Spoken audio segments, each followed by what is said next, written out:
The Unbreakable Boy became a really great, very emotional film. It's kind of a film of three thirds. The first third is a little slow. It took a long time to get to the main point. The middle, by that point, we've had the characters established, the narrative's really underway. It's not bad, it's quite enjoyable. And then the final third is so emotional and so beautiful and just made the journey so worthwhile. This was released this year in 2025. It's directed by Jon Gunn, written by Gunn, based on The Unbreakable Boy, A Father's Fear, A Son's Courage, and A Story of Unconditional Love by Scott Michael LeRette and Susy Flory. And this is a biographical film. And we have a cast including Zachary Levi as Scott, Jacob Laval as Ashtyn. We also have Patricia Heaton. And it's because of Heaton that I became aware of this. I think I probably would have watched it anyway, even if I discovered it randomly, but probably not as high priority.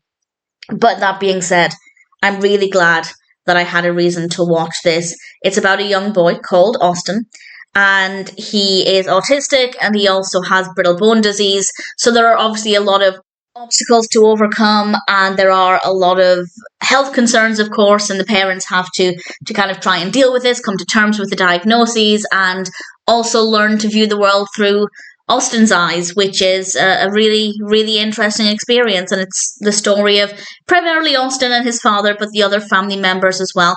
I will say I would have liked a little bit more focus on Ashtyn.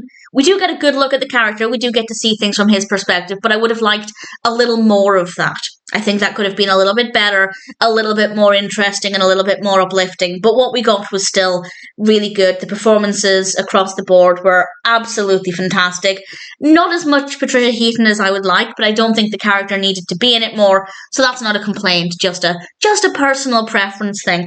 As I said, it was a little slow to begin with.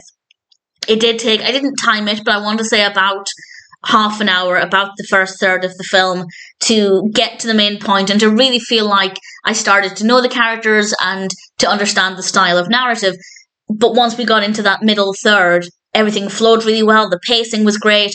And by that final third, the emotions were right on the surface. It was a very uplifting, inspirational, heartwarming story. And that point in the film was just wonderful. It just got better and better and better. It started off okay. It became good.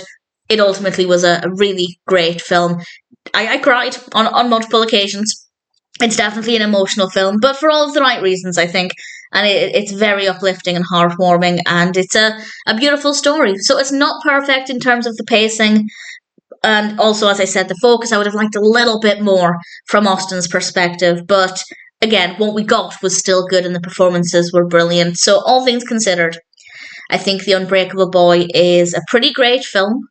I really thoroughly enjoyed it. Great cast and performances, very moving story. And if it sounds like it would appeal to you, then needless to say, I'm very happy to recommend it. As I said, I probably would have watched it eventually, but because of Patricia Heaton, I prioritised it. And I'm glad I did. I'm pleased to say that The Unbreakable Boy is a great experience. I really thoroughly enjoyed it. Not perfect, but still pretty great. And ultimately, if it sounds like it might appeal to you, then I'd say it's one that's worth watching. The narrative's great. Visually, it's great. The technical aspects, all fine. Camera work, lighting, performances, everything just ticks all of the right boxes.